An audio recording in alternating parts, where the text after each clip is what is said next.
I analyzed Retell AI's homepage with a conversion lens, and there's one problem hiding in plain sight. It's trying to convert too many different people at once. And if you run a SaaS website, this is one of the easiest ways to make your homepage feel harder to understand than it should. To test this, I ran Retell AI's homepage through my tool called firstfix.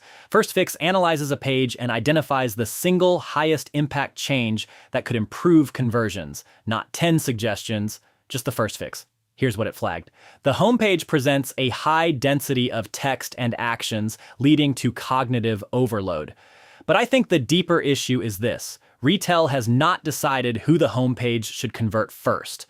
When you land on the page, you can feel that tension right away.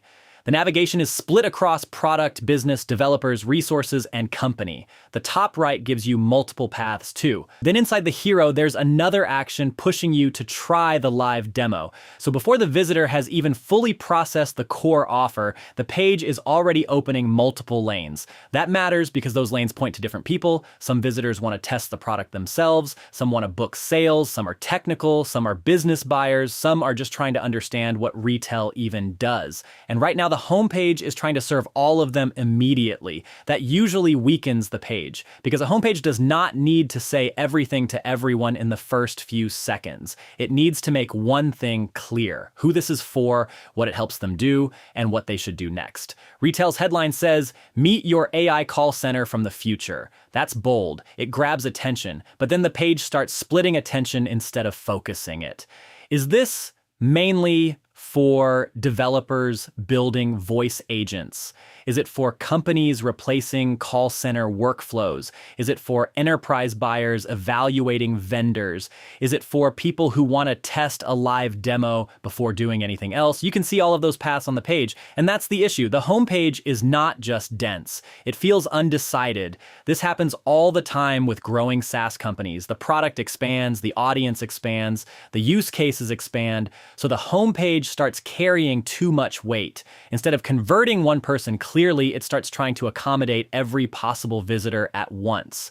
But clarity usually comes from sacrifice. You have to choose who gets spoken to first. That does not mean you ignore everyone else. It just means you sequence the page properly. Lead with the most important audience. Give them the clearest message. Point them to the clearest next step.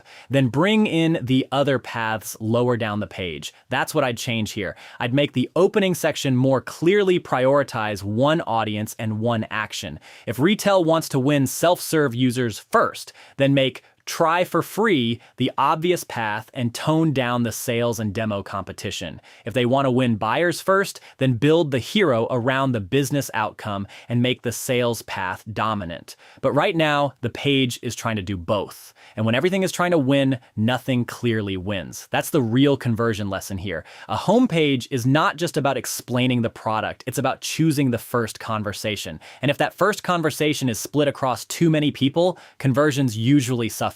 That's exactly why I built firstfix. Most websites do not need a full redesign. They just need the first fix that removes the biggest conversion leak. If you want to see what that change might be on your own site, run it through the tool. Go to firstfix.dev, paste your URL, and it will show you the single highest impact fix to test first. Because most of the time, the problem is not that your product is weak. The problem is that your homepage has not decided who it wants to move first. And the best websites make that decision obvious.